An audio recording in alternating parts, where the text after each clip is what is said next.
कस्बे का नाम था देवपुर। नक्शे में छोटा सा बिंदु, लेकिन कहानियों में बहुत बड़ा। देवपुर के लोग एक बात पर एकमत थे, उत्तर दिशा में बना पुराना मकान मौत को बुलावा देता है। उस मकान के बारे में कहा जाता था कि वहाँ रात को कदमों की आवाज आती है, खिड़कियाँ अपने आप खुलती हैं और जो अंदर गया वो बाहर से बदल कर लौटा या फिर लौटा ही नहीं।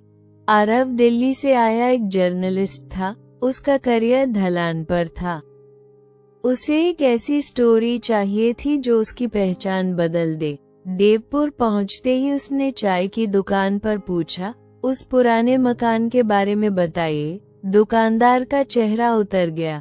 बेटा, वहां मत जाना, वो घर इंसानों को अपना बना लेता है। आरव मुस्कुराया, डर ही तो मेरी स्टोरी है। उसी रात ठीक 12 बजे आरव कैमरा, टॉर्च और रिकॉर्डर लेकर उस मकान के सामने खड़ा था। दरवाजा बिना आवाज किए खुल गया। ये पहली गलती थी। घर के अंदर घुसते ही उसे महसूस हुआ जैसे कोई उसकी पीठ पर नजर रखे हुए है। दीवारों पर पुराने अखबार चिपके थे। हर खबर गुमशुदा लोगों की थी। साल बदलते थे, नाम बदलते थे, लेकिन जगह वही थी, देवपुर। तभी ठक ठक ठक, ऊपर से सीढ़ियों पर चलने की आवाज। आरव ने कैमरा ऑन किया। अगर कोई है तो सामने आओ, उसने कहा। कोई जवाब नहीं। ऊपर एक कमरा था और उस कमरे में रखी थी काली अलमारी। उस पर चौक से लिखा था, जो खोलेगा वही रह जाएगा।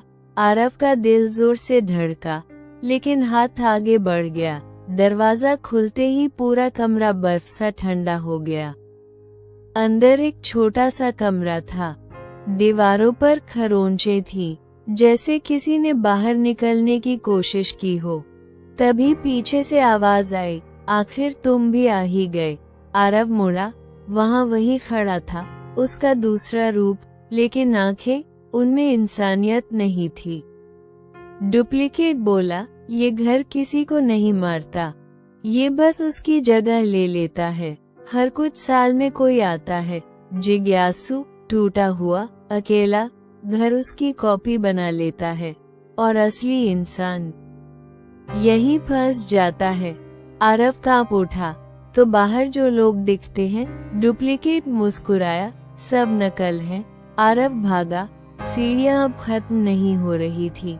हर कमरे में उसकी ही अलग अलग शक्लें थी। कोई हंस रहा था, कोई रो रहा था, कोई दीवारों पर सिर मार रहा था। अचानक फर्श धंस गई। सुबह देवपुर वैसा ही था, शांत, लेकिन चाय की दुकान पर एक नया आदमी बैठा था। वही चेहरा, वही आवाज। किसी ने पूछा, आप कौन? वो मुस्कुराया, मैं आरव हूँ, जर्नलिस्ट। लेकिन उसकी परछाई उल्टी दिशा में चल रही थी। रात को उसी मकान की खिड़की से एक आदमी बाहर झांक रहा था। उसकी आंखों में डर था। वो धीरे धीरे फुसफुसाया, कोई मेरी जगह ले चुका है। और काली अलमारी के अंदर एक नई जगह खाली हो चुकी थी। कुछ घर भूतों से नहीं, इंसानों की कमजोरी से जिंदा रहते हैं।